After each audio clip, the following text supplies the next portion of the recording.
Welcome to The Sauce, the official podcast of Client Ascension, the premier online business coaching community. Every Friday, your hosts, Lucas, the head expert coach at Client Ascension, and Andy, a student success coach at CA, bring you exclusive interviews with the top coaches, founders, and high-performing students from within the Client Ascension community, as well as the latest info, tips, and hacks on what's working in the online business space. Let's get into the show.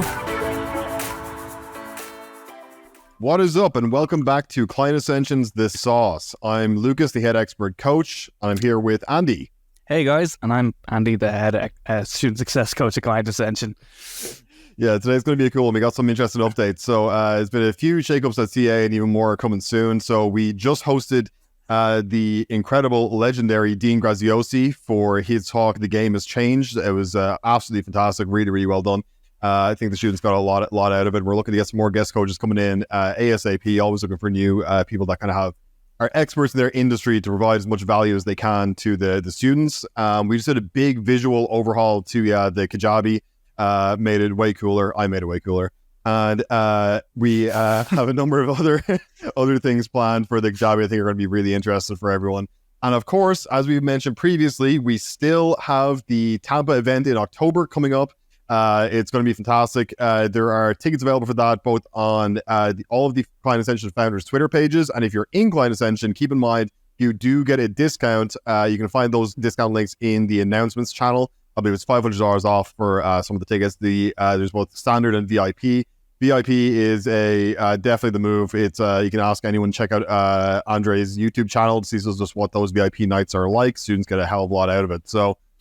Getting into it now, I'm going to leave Andy to introduce our guests. Yeah, guys, we have the man, the myth, the legend here, our co-founder of Client Ascension, Mr. Andre Hakel Jr. here. How are you keeping, brother? It's great to have you.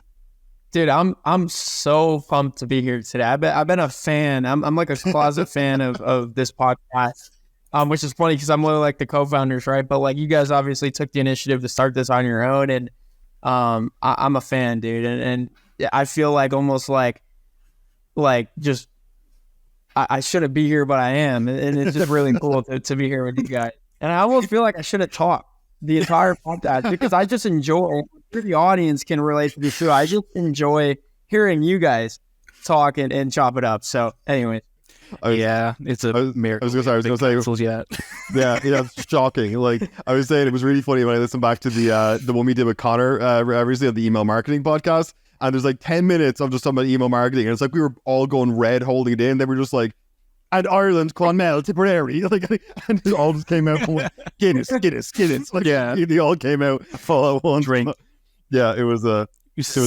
It's as well. It's really fun. Yeah, no, it's great though. We enjoyed the podcast. So we get a ton of talk to all the coaches and everything like that. And we're going to be getting some more students on very soon. I think, Andy, we're not going to say who yet, but do we have some students booked in, I think, for a podcast? We do. Next week. Yeah, we got two of our shining stars, our best boys, are going to be on the podcast. We're going to be great. Yeah. It's going to be fun. So, Andre, you're the founder of Client Ascension, and for a lot of people that don't know the story, you know, when you were starting your agency with Dan and Christian at Knowledge X, you went into cold email mastery. You met Daniel Fazio, and then all of you came together.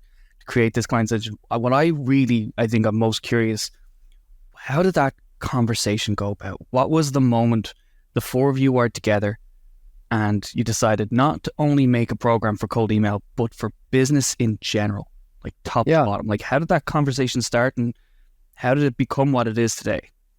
Yeah, just like anything else in business, there's always a lead up to the main thing that people know it for. Now, right? It wasn't just like Client Ascension was an idea and poof, overnight, it happened to be what it is today. There was a lead up to it. And so when we were in Cold Email Mastery, Daniel actually had like a private Telegram version of Cold Email Mastery called All Access Pass. And you just had to pay a little bit of a premium to be in there. And in that group, I was just super active in providing value to the point that Daniel, started to notice and just reached out to me to be like, who the hell is this kid? And why are you adding so much value to the community? And just wanted to chat and see what's up. And so from that, we became boys, and we both respected the work that we each did very much. I had a really successful cold email agency, and so I was able to help a lot of the guys in his program at the time. And then obviously he was just very successful with selling info products and running businesses. And then I also had Dan and Christian who just had various skill sets and other facets of running a business. So we initially came to the conclusion that we should collaborate on another info product. So Daniel had cold email mastery and nothing else after that. And I identified an opportunity to say, hey, I'm in cold email mastery and I would find it valuable if I had access to a product that showed me not just how to send cold emails, but also how to capture as much opportunities from the cold emails I now know how to send, meaning how to book as many calls as possible from the positive replies. So we created an info product called The Vault. That was Daniel's second best selling info product of all time after cold email mastery. And right then and there, we knew like we were really good at working together. But we didn't want to do more info products because there's like a means to an end with an info product, right? And Dan, Christian, and I had background and experience in starting and running group coaching programs for other experts, not ourselves at the time, because there was nothing we could really teach in a business coaching program at the time. And so we had a bigger vision of let's just go high ticket. What are we doing wasting our time with low ticket? And if we wanted to go high ticket, we have to kind of branch out from just doing cold email, right? And it's also what helped us become successful in our own businesses. If we're only good at cold email, we would have nowhere near the same amount of success that we had with the agency, with the SaaS, or with the coaching program. The reason why what we did worked was because we were good at all things in business. We were good at marketing, we were good at sales, and we were good at fulfillment. And we knew that most other businesses, especially from the Twitter space, were just focusing in on only one of those things and wondering why they could never get their business off the ground. And so just as like a takeaway for the audience, like if you're building a coaching program or if you're wanting to help people, help them based on what you did to help yourself. I think that should be like the premise and the requirement of every single coaching program, is that what you teach is what you've actually done successfully. And that's exactly what Client Ascension was. It was just, what are we doing in business right now that works? And it was delegating the responsibilities of all the things that are required to run a business. It's not just sending cold emails. It's also fulfillment. It's also sales processes, right? And so we just taught that to other people because we were confident that it worked for them because it worked for us. And so like, to me, that was the simplicity of a successful coaching program and how to get it off the ground. Yeah, I think you make a very good point there. Like, about the, it's something you've done yourself. I think that's one of the things that some people kind of jump into. Maybe there's some people that you'll think like off the rip, having done nothing before, I'm going to start a course. And it's like, dude, you haven't done it yourself. Like, how would you know it's going to work, So I think that's a really important kind of thing in the space, is to have actual experience in doing what you're teaching. Yeah, it's great. It's great to hear that. And also just a reminder, you mentioned the Vault there. You do get that for free if you join Client Ascension. You do get free access to the Vault. That's fantastic. It's one of the most valuable things you've ever put together. Like, it really is, because a lot of people send cold emails and then they fumble. I like to say they fumble at the 1 yard line, meaning they get the positive response and then they think their job is finished. And it's like, no, like you still have to follow up on that person and get them to schedule in a call on your calendar. And that's where most people drop the ball these days, is they fill up their inbox with responses, but they can't convert any of them to a booked call.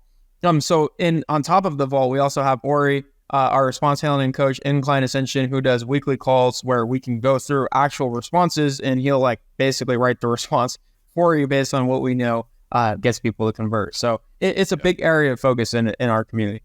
Yeah, absolutely. One question, Andre, that we tend to ask most of the guys that we have on is about kind of, we've had Mario on, Mindset Coach, we've had Connor on email marketing, and like a lot of these industries have kind of changed quite a bit since they started out. So, I mean, you guys over at CA, CA is just one of your businesses, right, that you guys run. Is it 3 you have now, or is there more? There's probably more.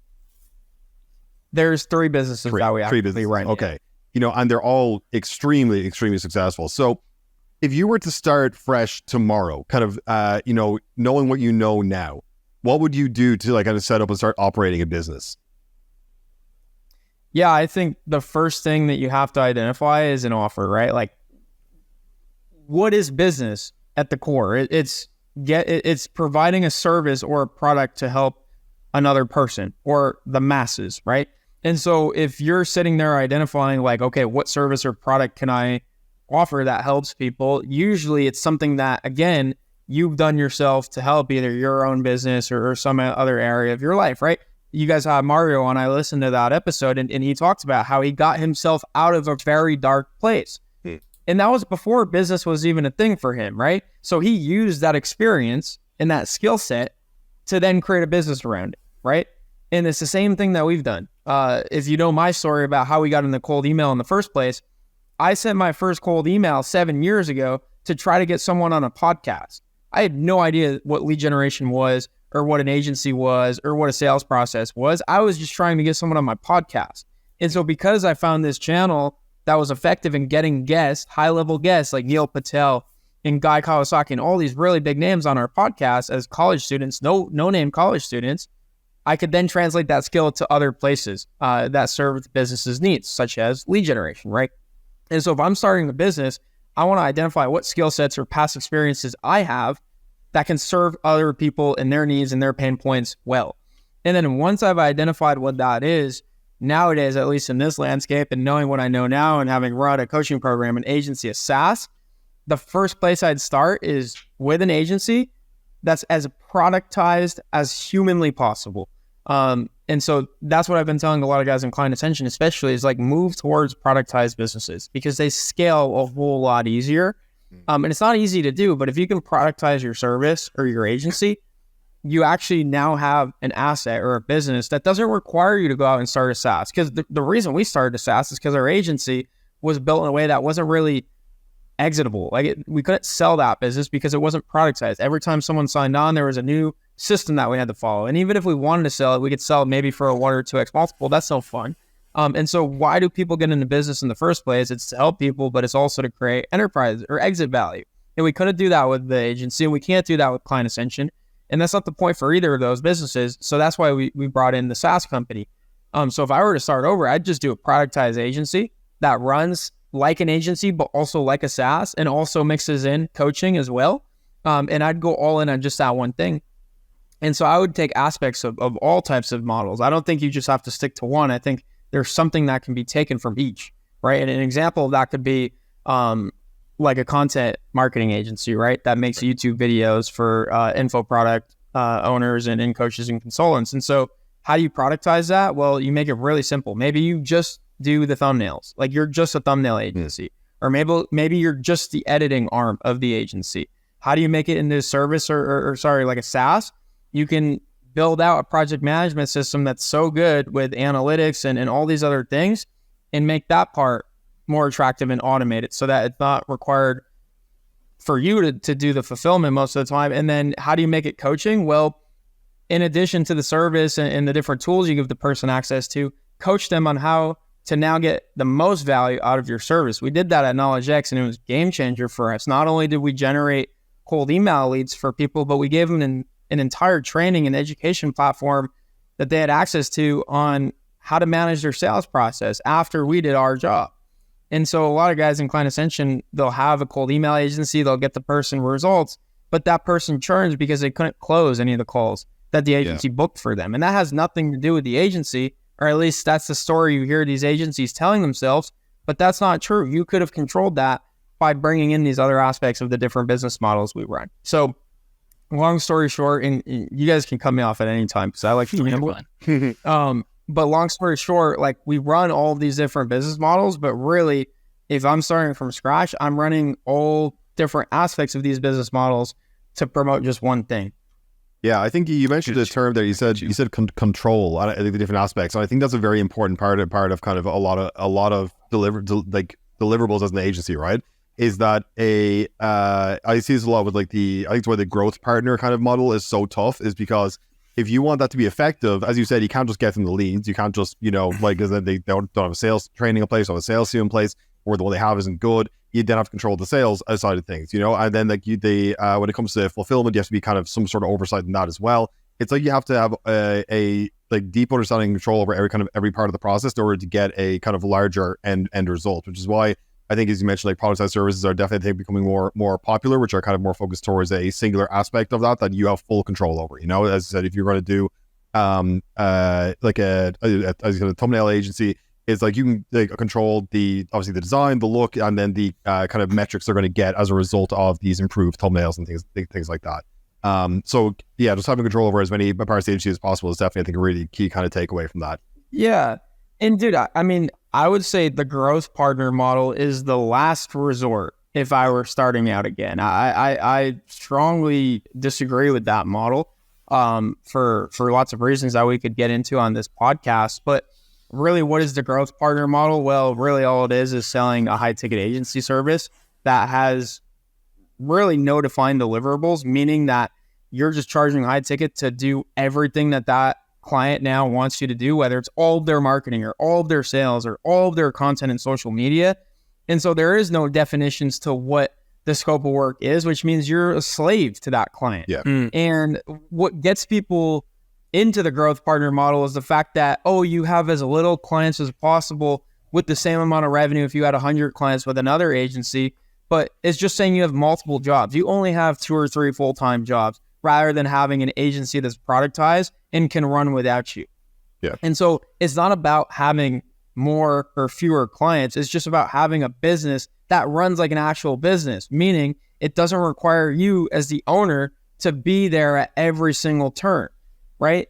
Running a productized business, you can have, like we have with Client Ascension, over 500 students in the program, and with our agency, over 100 clients, and with our SaaS, over 1,500 active users, and still run it like a business, right? Like my workload has not changed since we started any of those companies. It's just what I do in those businesses change. And those are all businesses, not side projects and freelancer gigs, right? The growth partner model is just you're a glorified freelancer at that point. And the selling point, again, where people get coerced into thinking the growth partner model is so attractive is like these big contracts.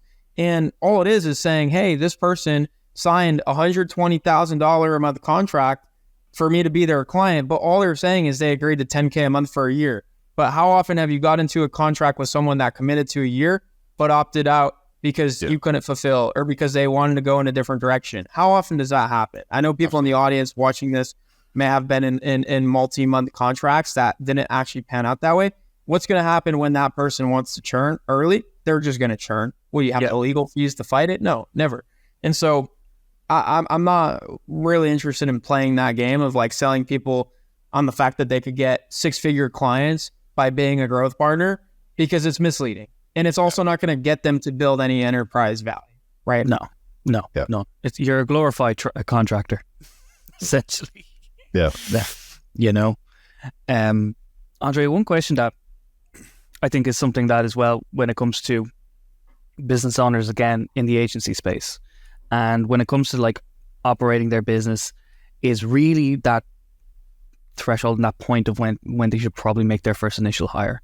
And as someone who's scaled a team up to over 50 team members, like, you know, say the guys at kind of the core beginning, that 5K to 10K range, you know, do you think they're at that stage where they should make their first hire? And, you know, how would you begin the team building process for even just a standard agency? Yeah. And I love this question because now we're going in the direction of, okay, we already talked about the growth partner model. We already talked about all the different business models out there. Let's get into building a real business, right? Like we teach in Client Ascension, a business that can run. And it's not to say a business that can run without you. It's just a business that can run in a way that doesn't require you, again, to be at every turning point, and that can provide opportunities, right? I just wrote my LinkedIn bio again this morning, and I'm thinking there, like, how do I want to describe myself and why I'm in business? And the reason I'm in business is to provide opportunities for life-changing experiences, not just to the customers and clients I work with, but also to the team members I work with as well. And I just feel as some of these business partners, you're not running a business that can create opportunities for team, right? It just does not work out that way. And so one of the things I'm most proud of with Client Ascension and ListKit and KnowledgeX is the teams that I've built across each business, especially with you guys. Again, like I said at the start of this podcast, like I'm a closet fan of this podcast and I have nothing to do with it, even though it represents my brand and one of my companies. And you guys are both leaders within this organization that I can trust with essentially everything that has to do with student success and client fulfillment. And there's a reason for that. And there's a way that has been structured, right? You guys don't just show up and do something random every single day. You guys have repeatable processes and protocols in place that you can follow and have confidence in working, because we've seen it repeated over and over and over again. That's why Client Ascension constantly churns out case studies every single week. And it's the same story over and over again. It almost gets annoying, but it's the same thing over and over and over again. And that's proof of concept that this is a business that runs properly and has real value. And it's also why we've been in the game longer than anyone else. That's also one of the things I'm most proud about is Client Ascension. It might not be the most high achieving in terms of revenue and the fastest growth, but it's been around longer than anyone else. And we've been around long to see people go up and people go down, but Client Ascension has been steady all along because of the way we've built it. So anyways, that's how we teach our students to build their businesses as well. And so that's why you see a lot of Client Ascension businesses dominating the timeline on Twitter and other places. But to answer your question, Andy, about when is the right time to hire, it's hard for me to answer that question in a way that can relate to most people listening, because the way I structured my business was I chose business partner first, right? So I can easily sit here and say, oh, I didn't hire until we got to XYZ amount in revenue, but that's because I had Dan, who does all of the sales. I had Daniel, who's a marketing genius. I had Christian, who could play any role in the business at any time needed. So we all played different roles. So a lot of guys listening are probably on their own. Maybe they have one business partner, maybe not. So it's really hard for me to answer that question. And regardless of their situation, there's not a specific answer. It's not like when you get to 10K, that's when you need to start hiring. Or when you get to 25K, that's when you need to have 3 hires, right? I've seen different scenarios. My interpretation for when to hire, my signal for when to hire is when something in the business starts to suffer because there's not enough time or resources to allocate to it. And so, for example, if I'm a one-man shop and I have so many clients that I spend all my time fulfilling the clients, and so my marketing and sales suffers, I need to hire someone to help. Either help with marketing and sales while I'm doing fulfillment, or decide that I want someone to do fulfillment so that I can do marketing and sales, right? So as soon as something starts to suffer in the business, marketing, sales, fulfillment, right? Think of a business as those 3 functions working seamlessly together. That's when it's time to start hiring. Another way to look at this is when the work that you're doing yourself starts to suffer because you're spread too thin. That's when you should hire, right? If there's some task that you're doing, for example, the best example I teach to Client Ascension students is when we ran a cold email agency. I spent so much time managing client inboxes to the point where there are so many inboxes to manage, I couldn't manage them all to the highest standard. And so, yeah, I'm getting the job done, but not to the standard that I had told my clients it would get done at. And so I knew I needed to hire. Same thing with Client Ascension. I'm doing account management. When students join, I'm following up. I'm making sure they're staying accountable. But now there's too many students, and I need to hire student success coaches to come in and take care of those students for me. And so the time to hire is when the quality of the work that you're actually doing is not meeting the standards you initially set, or when one function of the business or multiple other functions of the business is suffering because you're not able to dedicate enough time and attention to it. I always say it's a tough balance though, because some people hire too early and some people hire too late. And so those are the signals you should go off of, but you should never hire or try to outsource just because you've hit a certain revenue level and feel now that you hit that revenue level, you can afford to, or it's time to hire. I just think that's the wrong approach. Yeah, I completely agree. I've seen that a few times. Just, I've hit 10K, so I'm just going to, again, like a lead gen agency, for example, for cold email, it's just, I've hit 10K, but yeah, I'm going to, hire an inbox manager now so I don't have to do that anymore. It's like, are you actually that stretched thin to do that? Does that make sense for you right now? Like, it might only be, if they're on like a retainer model, it might just be 5 clients. It's like, is 5 clients really out of your bandwidth to inbox manage? Would you not rather scale and keep going? And then maybe when you're at 14K with 8 clients, then maybe look into an inbox manager. But even then, are you really that stretched thin? Yeah. So many factors really do go into it, but yeah, 100%. I think we often see as well that some people hiring just to fill a role that they think needs to be done that likely could be like an automation, or like it could just be, is not really that important, but they just I think they just like the idea of being able to say, we got a business this many employees or thing else. Like, yeah, but do you actually like need those people, or how many are just kind of doing make work sort of stuff, So yeah, 100%. Yeah. I think I actually learned this from Taylor Welch because we got in a position late last year with Client Ascension where we were overstaffed. We hired too many people. I got addicted to the feeling of bringing on new team members, providing a new opportunity, introducing new talent to the team, all those things that I overhired, and we became overstaffed. And what that does to a company is a really bad thing, which is it kills creativity.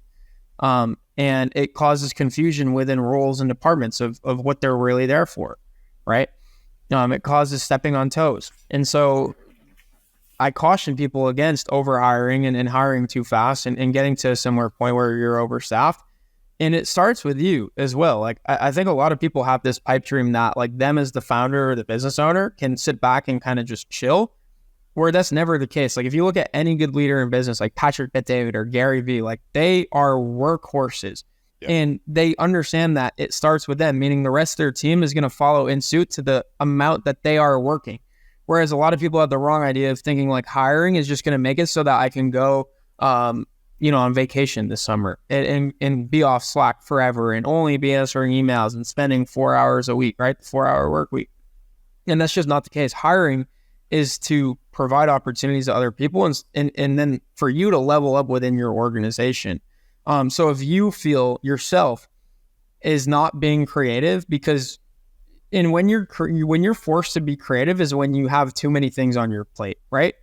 Yeah. If you don't have so much on your plate and you don't have a lot of things to do, you could just stay comfortable and kind of coast, right? But when you have so many things to get done with strict timelines and a team that's relying on you, you're forced to get creative to figure out how to get those things done. And so you should max out and stretch that out as far as possible before you decide to hire. And again, it starts with you. And so one of the sayings I had early on was like, you should run it until the wheels fall off and run it into the ground until it breaks, figure out where it broke and why, and then bring in a solution to fix it, right? Bring in the reinforcements. So that's the way I think about hiring. Yeah. Awesome. I think you made a really good point as well there, and just in regards of like, people have this idea that they're just going to hire staff and just coast. And I think it's that turning into that like almost influencer entrepreneur model that we see on Instagram, guys working on a laptop on the beach. I only work an hour a day type thing. And it's just like, wow, like that. So misleading, bro. So misleading. It's like, again, I love to hear you guys talk, but there's just a lot that has to be said on this based on the questions that you're bringing to the table, which are great. But again, not to just bash the growth partner model. There's so many other examples out there like this, but every other model out there is selling you a pipe dream that's just not realistic. And the one thing I pride myself about what we do at Client Ascension is we're real with people, dude. Mm-hmm. Like we tell them it's not pretty, it's not sexy. You will have to work hard and long hours. That's what's required. And there's no other coaching program selling someone on the fact that like this is not easy. Mm-hmm. It's not going to be easy. Yep. It's going to be very difficult. Like we see that as well with the students that do really well. It gets easy. Sorry, yeah, we see that with all the students that do really well. That's why I think people do well. Yeah. The guys that are absolutely grinding, that are on every call, that are asking questions, that are implementing straight away, they're literally the ones you will see absolutely like just always in the wins channel posting new screenshots and shit. Like the guys that, like you said, kind of, there have been cases of people coming in that seem to think it's just going to be like either we do it for them or like, it's just like a completely kind of easy sort of thing. They can sit back and chill, and like they never do well. It's always the guys that come in like, what do we need to do? Okay, great. I'm doing it. The next like day or two, they're like, there you go. It's done. What now? And those are the guys that always crush it. Yeah. That's it. Guys show up every day. You lead from the front, right? You lead from the front. People see the work that we're doing at Client Ascension and ListKit and Knowledge X, and they know, like myself, Daniel, Dan, and Christian, like we're always pushing the envelope. We're not all of a sudden, because our businesses are doing somewhat well, taking a bunch of vacations and buying a bunch of toys and unnecessary material things, right? That's never the goal of what we're doing. Our goal is to just continue providing more and more value. And like you see that through our personal brands. And that's not even like intended really. It's just who we are. I just get this feedback all the time. Like there's something different about Client Ascension and the guys involved. It's like, it's not about selling a dream. It's about living the dream that's being taught within the program and selling it accurately, not, in a misleading way, which I feel like a lot of these programs have to do. Yeah. No, 100%. 100%. You know, it's funny as well when we're talking about like people in the beginning of their business journeys as well. And this is one thing that goes really kind of operational and kind of like really into the data of things. But it's just the importance of tracking your metrics, even at the sole beginning. It's like I'm generally a firm believer in this of like, if you're not tracking your metrics, you're not tracking how many cold emails you're sending, you're not tracking, you know, how many DMs you're sending, you know, you're not an accountable person. You're not actually doing your business a service. You're not being accountable, you know. And Andre, I wanted to know your take on this as well, of like, you know, stressing this the importance of even guys who are thinking of starting their business, and even though they might only be making like $1,000 or $2,000 a month with their business, they might think, I don't need to track it because I kind of know it. You know, how important is it to track for even the long run, just to, you know, create an actual trajectory of growth? Yeah. Again, like I think it's the reputation we set in the market for ourselves is we're business professionals at the very beginning of any venture or company we decide to start.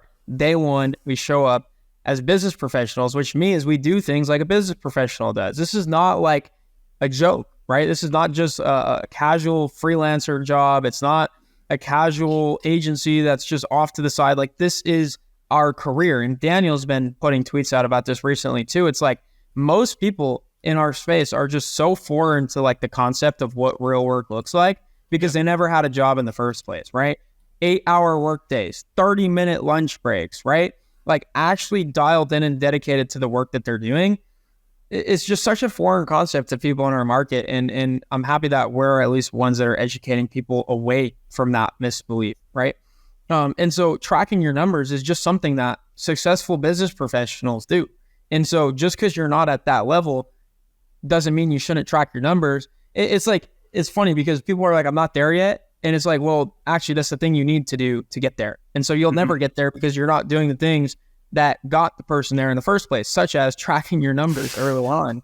And I think people think about tracking their numbers as to like, as a way of like, oh, track my numbers to like hold me accountable to the things that I'm doing. But it's more so you know, as a business owner, again, think about business as a machine more than anything else. If your business doesn't operate as a machine, it's not a business. Again, it's just a glorified freelancer job. Your business needs to operate like a system in a machine, meaning you should know the buttons to press or the inputs to give it to get a certain output.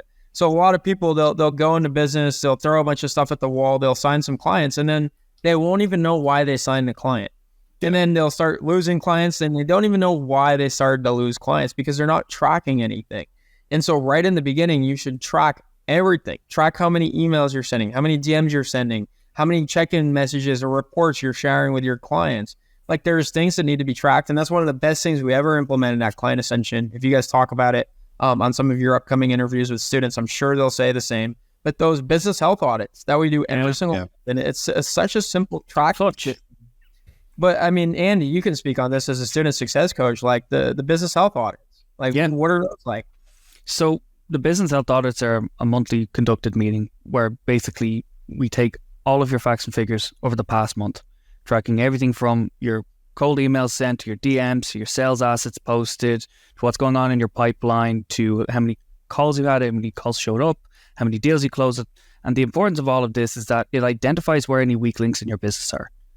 And it's also an accountability tracker of it's like, you know, you're sending cold email, but you're not doing DMs. Why aren't you doing DMs? Like, is most unutilized. And people don't realize when it comes to scaling their business, it's like cracking the code for all of these areas in your business, all these acquisition channels that you could be using. You can't just solely be reliant on cold email. It's a great barrier of entry to begin your business and 100%, but you can't be solely reliant on it.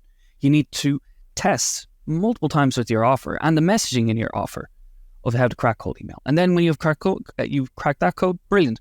Then you need to go with DMs. Like, it's shocking the amount of people that will go, yeah, I sent 100 DMs, no one responded, so I'm not going to do that anymore. And it's like, no, you're going to keep doing it until you get it right.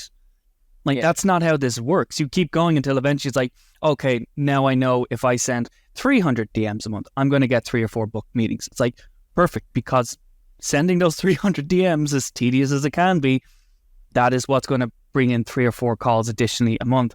And if you can close one of them, the lifetime value of that acquisition cost is essentially is extremely high. It costs you nothing to do. And then it's going to be the same with your organic content and building that funnel and your YouTube presence and your sales assets. So you get inbound leads, you become a magnet then to your clientele, showing your authority in the space. So, and then after that, then you're ready for like the likes of paid ads, you know, creating even longer funnels and even like a low ticket product to, you know, funnel even more clients in. And like, that's the way you need to be going. You need to crack the code of all your channels. And that's what the importance of these business health audits are. That and to see if you are bad at sales. And if you're bad at sales, I got to bring you over to David and he's going to flog you. So yeah, but it's an accountability thing, right? Absolutely. It's accountability on inputs. So business is a game of inputs, right? Again, if you built your business in a way that it operates like a machine, it means that there are certain inputs and certain volume of inputs that if you put in the machine, it'll give you a specific output. Yep. And it's your job as the business owner or operator to figure out what those inputs look like. And how to make those inputs work, right? Like you're saying, Exactly. at the end, it's not just about sending 100 and saying it doesn't work. Maybe you need to send 300 or 500 to get the outputs you're looking for, or maybe the 100 you send were shitty. Yeah. Shitty inputs. And so you need to improve the quality of your inputs, Absolutely. right? And so there's no way to get visibility on that if you're not tracking your numbers religiously early on. Exactly. But you need to face the music of it. And at the end of some of these BHAs, you can see it like, oh, I actually thought I was doing a lot this month, but I wasn't. And it's like, yeah, you really weren't. You know, you can again get yourself kind of mystified by all of these shiny object things you can do in a business that sound fun to do, but are not actually moving the needle in your business. Yeah. Business health audits are designed so it's like you're going to face the music for accountability of your actions, and you will see the numbers increase by the people that stay accountable and are tracking and are putting in the inputs that they need to actually move their business. It is crazy. Like, why do you think so many people know about Client Ascension? Like, it's in part due to myself and Daniel and Christian and Dan having, you know, personal brands, but it's further represented in the market by the quality of the businesses that come from it and the work that they do, right? And I think that's a testament to like what we teach in the program is like, again, we get them tracking their numbers and the volume of the inputs that they're doing.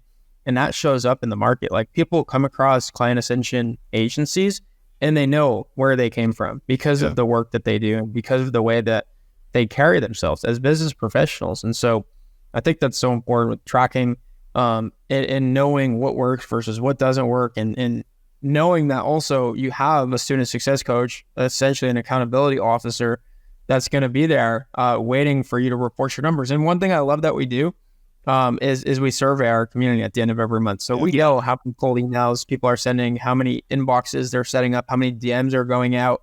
And so if we see someone falling behind the rest of the crowd, it's really easy to just be like, yo, you only sent 1,200 DMs this month. The community average, just the average, just 2,500. Like, so if you just want to be average, you have to more than double your output. But if you want to be in the top 1% of this community, you got to send 10x the volume.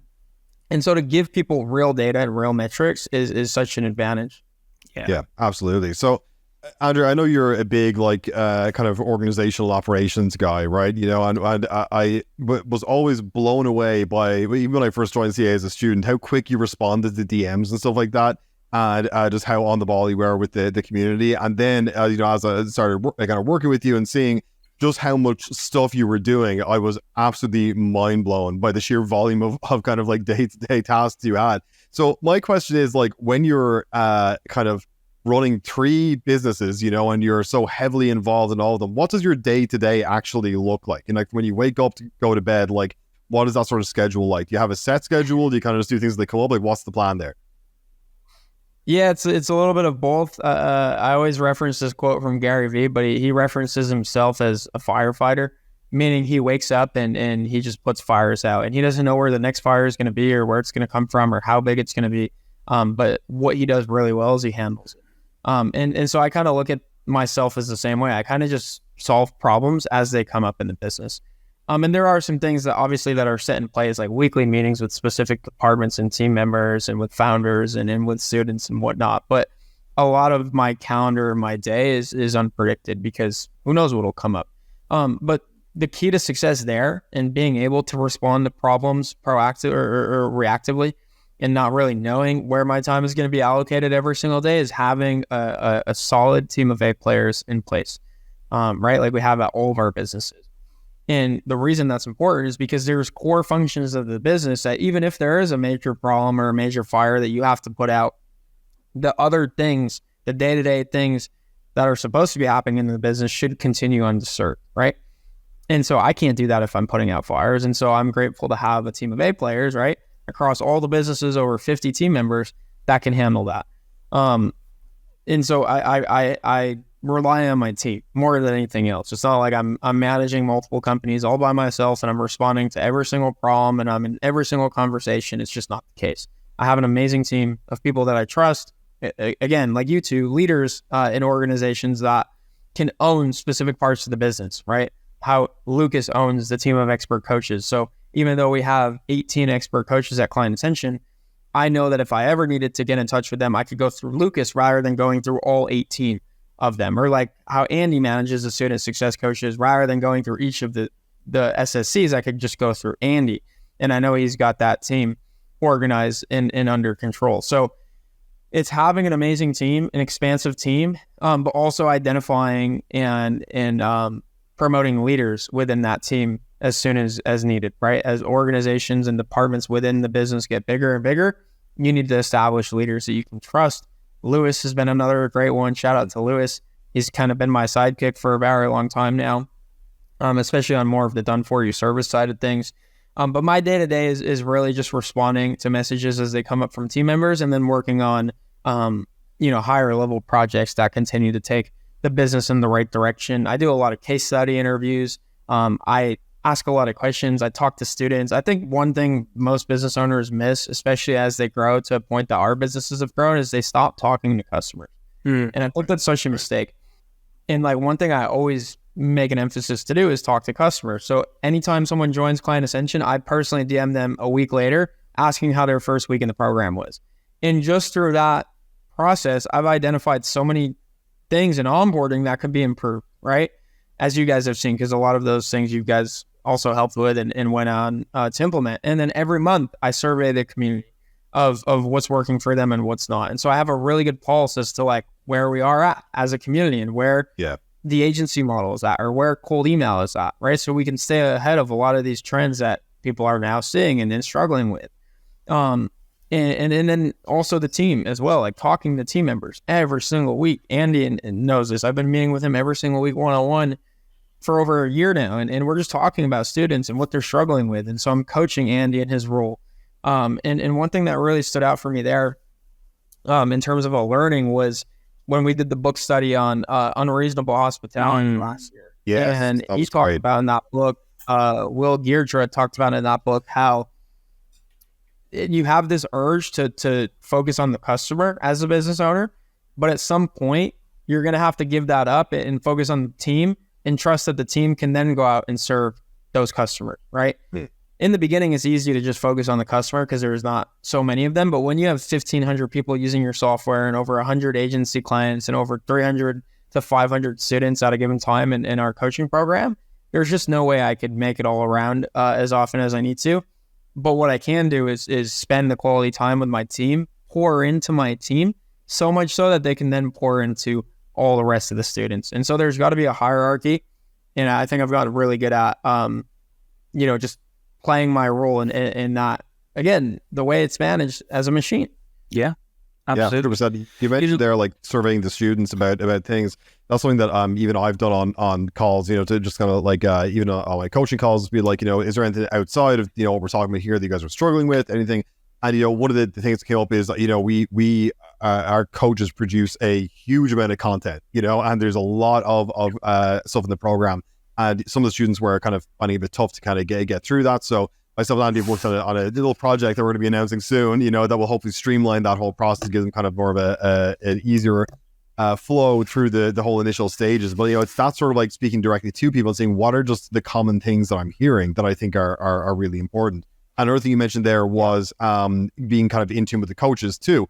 It's 100% from what I've seen that, the market trends as things change, whether that's in the realm of cold email or if it's in, social media algorithms or things like that, there is always someone, a coach at CA, that has the inside track that is already like a step ahead of, and it's like I usually see like in our community first the solutions to these problems that I eventually see a few months later on Twitter. If people like posting and retweeting about things, you can do that for a while now. Oh yeah. It's 100%. It's great. I think just having that access to that, the sheer amount of, our coaches are all agency owners who are themselves dealing with these issues, and they're finding the best ways around them and then immediately sharing with the community. So I think that's one of the big advantages we have. Yeah. It's like the classic meme, like you see and you're like, oh, that's cute. Yeah. Do you know what it is, though? And it's one of the things I think we're almost proud of being part of Client Ascension and coaching Client Ascension is just the level of mentorship that we give to people. For me in my role, the one thing that I'm most proud of is when, again, I can talk to some of the older guys, like your Jordan Nelsons and, some of the guys that are a little bit more refined and have a really, already coming in with a pretty established business already. And I really enjoy working with them and helping them really scale and getting them up to the next, 40, 50K. And that for me, it gives me a lot of purpose. But what I love is the mentorship of the younger guys, Erwin Kronk. And then, he went to 20K in 3 weeks just because he just jumped on a call with me and just did what I told him to do. And he was like, oh, it works. And I was like, I know, no shit. And so another great one. Max Sturdivant, exactly. Brendan Tartaglia is another one that's of course the golden boy himself, the golden boy Eamon. Is 100%. Yeah, it gives you so much fulfillment and it gives you so much purpose, and it's the thing that drives me the most. When I'm doing this job, and again, Andre, working with you, again, that first year of me and you worked together, you were mentoring me every step of the way. The one-to-one calls was really just a coaching call, a training exercise of how to do this and how to effectively, manage these teams and manage these guys and, help them scale their business. And I was always curious to know from you, because I know you seek mentorship when you were in the beginning phase, who was your greatest mentor when it came to you and your business? Great question. Again, you got to practice what you preach, right? And so at an early age, I was super blessed to be surrounded by two great mentors, and my dad, who is an immigrant from Lebanon that built a real estate empire in the U.S. And so I learned a lot about business and really just common sense principles from him that I still reference back to. And my grandpa, who went a little viral on Twitter there last year, who exited multiple businesses for millions and millions of dollars. And so it was so funny seeing those tweets. Like I saw you about your father, your grandfather. I was like, oh well, this explains Andre. So this explains it. That's how we do it. That gives. Yeah, dude, it's a cheat code. It really is. That's why I'm so grateful and blessed.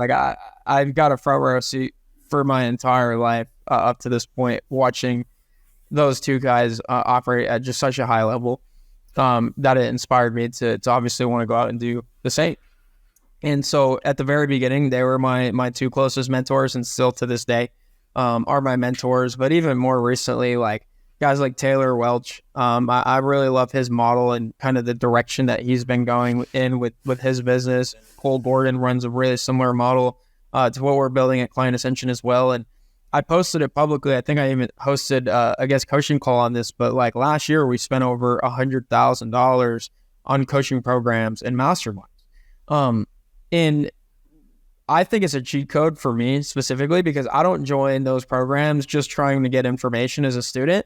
I'm also trying to research as another coaching business owner to see what do they do that we can apply, right? So for end of month type forms, that's something we implemented in January because we saw Taylor Welch do it inside of his program, right? So I wouldn't have had the idea for end of month type forms maybe as soon as I did if I weren't in Taylor's mastermind.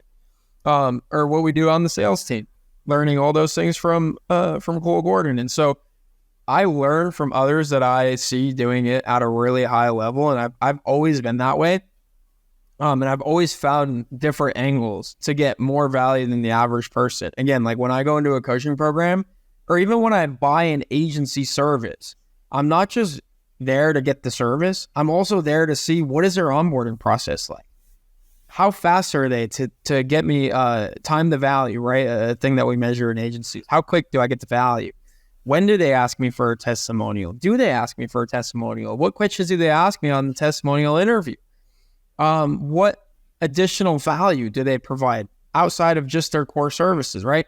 All of these ideas are valuable in addition to what you're actually paying for. And so I've always taken that approach. And most recently, I've done this with events as well.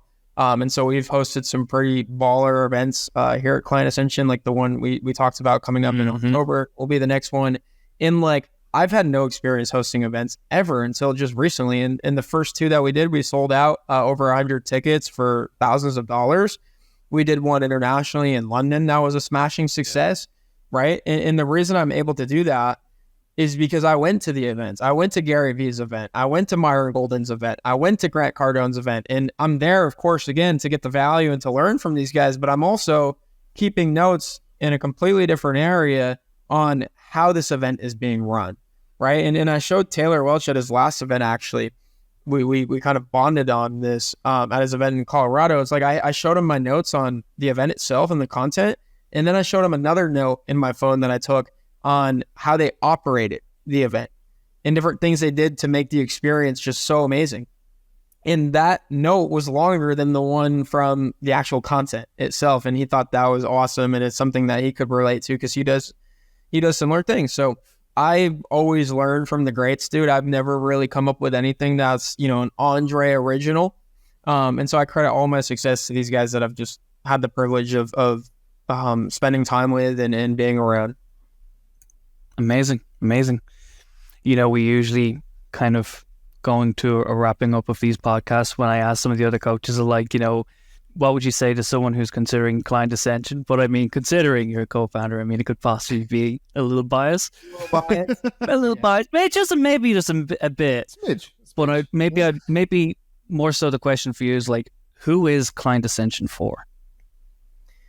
Client Ascension is for a business owner that knows they're capable of more and wants to get there faster. I think the common mistake or the common misconception that is out there in the market about Client Ascension and other coaching programs is I'll join when, right? Yeah. I'll join when I hit 10K a month, or I'll join when I sign my next 3 clients, rather than join now so you can sign those next 3 clients or so that you can hit 10K a month with the business. And I've seen time and time again, because one of the core functions I do in the business is I interview all of our successful students and I ask them the questions of, when did you find out about Client Ascension? And then when did you join? And why did you decide to join at that time? And there's countless stories. But the common theme amongst all the stories is people join Client Ascension. The people that get the best results join Client Ascension when they are not necessarily ready or comfortable about that decision to join. And I just think there are so many people out there in the market that look at Client Ascension on the outside looking in, and they're just thinking to themselves, man, I can't wait to be in a place to join that program. And a year goes by and 2 years go by and they're still looking from the outside in. And it's because they're putting off the thing that will get them the thing that they know they need to get to. Right. And it's just such this mind trickery that you play with yourself of like, I'll ask the girl out when I go to the gym more consistently, right? Yeah. And it's like these things that you just put off in life, you can apply it to any other aspect of life. And it's like the decision is never going to feel comfortable. It's always going to be pressure on, and that's what you need. And that's why high ticket coaching programs in general work as well as they do, is because you're betting on yourself. You're making a real bet in terms of a financial investment that might not look on paper like a smart one, but because of that, you put yourself in a position where you're forced to make the most of it. And again, I've seen guys that join Client Ascension, they'll put it on a credit card, or they'll invest everything that they have in their bank account or in their business account to join, knowing that they're going to put their ass on the line and do everything that's required of them to make it work. And so again, I think Client Ascension is a community of killers that want more out of life and want more out of business. I think it's for people that have been playing the game of business in a way that's been unfulfilling and maybe not growing the way they wanted it to, because there's just not a model or a machine in place for them to have predictable scale because of what they've been taught by other programs, whether it's, again, the growth partner model or more of a freelancer model or some other pipe dream out there. Yeah. It's really for people that want more out of their business. And maybe they're not so comfortable to make that decision now, but if that's the signal you're facing, it's probably telling you something. So yeah, even speaking from personally, I spent a year messing around essentially doing freelance work. I made more money within my first 3 months in CA. Within 3 months, I hit a 20K month inside CA than I did in a whole year of trying to do it myself before, because I didn't have that direction. I didn't understand how to formulate an offer properly.